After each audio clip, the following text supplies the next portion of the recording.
Hey Star Wars fans, welcome back to Cinegame Reviews. Today I want to present a unique theory about the Force that just might change the way you see it. What if the Force wasn't infinite but more like an energy reservoir? Let's dive into how this could affect everything we know about Star Wars. Alright, let's break this down. The Force is often described as an energy field created by all living things, but what if it's more like a finite reservoir? A source of power that all Force-sensitive beings tap into. And the more people who draw from it, the less energy there is available for each individual. This might explain why the Sith have the rule of two. They want to control a larger share of the Force's energy by limiting their numbers. Think about Darth Bane, the creator of the rule of two. He realized that fewer Sith meant more power for each. Take Darth Sidious and Darth Vader, for example. Under this theory, with only two Sith at a time, they can draw from a much larger pool of the Force's energy. And this might explain why Sith like Palpatine or Vader seem overwhelmingly powerful, even when outnumbered by the Jedi.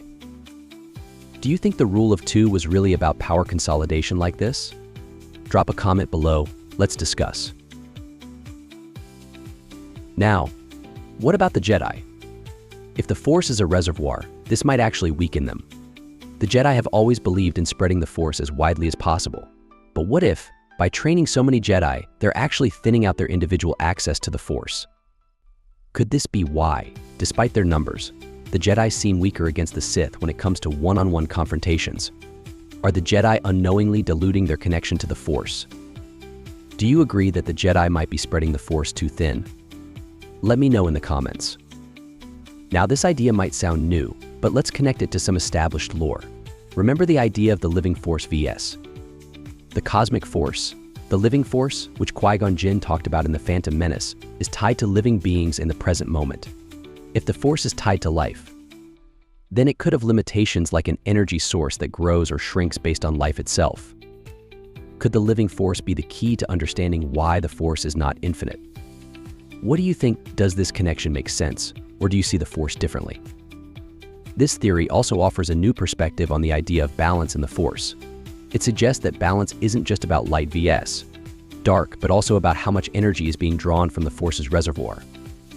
When the Sith try to hoard power by limiting their numbers, the Force may create powerful individuals like Anakin Skywalker or Rey to restore balance by tapping into larger amounts of energy from the reservoir. Could this be why Anakin was prophesied as the Chosen One? Was he born to reset the balance by accessing more of the Force's energy? What are your thoughts on this theory? This theory could also explain why certain characters are exceptionally strong in the Force. Think about Darth Nihilus from Knights of the Old Republic. He literally drains the Force from entire planets. Maybe Nihilus was tapping directly into the reservoir, consuming more energy than others. What do you think? Was Darth Nihilus hoarding Force energy? Or is there another explanation for his immense power? So, there you have it, an alternate view of the Force as a finite energy reservoir. Does this explanation resonate with you? Or do you prefer the classic idea of the Force as limitless? I'd love to hear your thoughts in the comments below. And if you enjoyed this deep dive, don't forget to hit that like button and subscribe for more Star Wars theories, game reviews, and more. This is Cinegame Reviews, and may the Force be with you if there's enough left in the reservoir.